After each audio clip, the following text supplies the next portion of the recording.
Sino kayo doon? Kayo pa. Pili na. Alam mo pa. Alam na lang yung sakta-sakta lang kayo. Oo, sige. Ay, yung palamig pala. Yung palamig, oh. Sarap yan. Ayan, eh.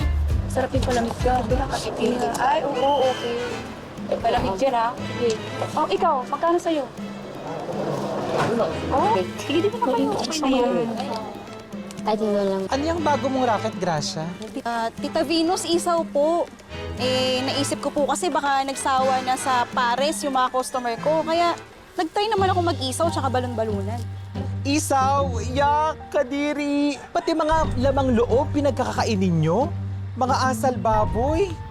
Yung mga ganyan sa bahay namin, diretso na yan sa basurahan eh. Sa true. Alam mo, miss, si Tita Venus hindi kumakain ng laman loob.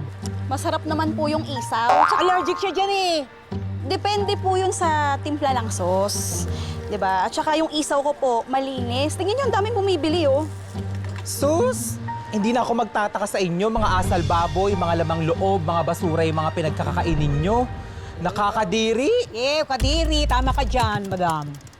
Yabang mo naman. Hoy, kay mga hampas lupa, ang hilig-hilig nyo kumain ng mga tira-tirang pagkain, mga lamang loob, sardinas, noodles na lasang papel.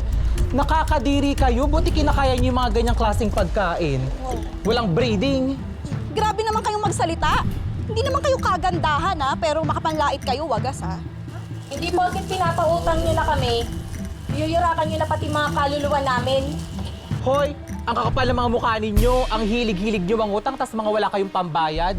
Bukas na bukas, siguraduhin nyo na meron na kayong pera, kung hindi, ipapakulong ko kayong lahat. Ang kakapal ng mga mukha ninyo, mga peste sa lipunan. Pasensya ka na, Tita Venus. Mahina kasing negosyo ngayon. Sa susunod na ako magbabayad. Ang taas naman kasi ng interest mo, Tita Venus. Namumulubi na kami sa kakabayad sa'yo.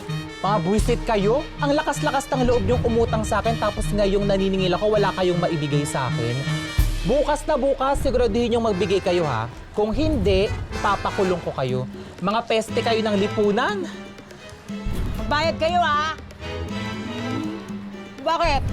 Tara na nga, ayoko dito sa isawan, ina-allergy na ako. May party pa tayong pupuntahan. Bayad kayo! Baka kayo na utang, di naman kayo marunong magbayad. Di ba, madam? Oo nga, Ains.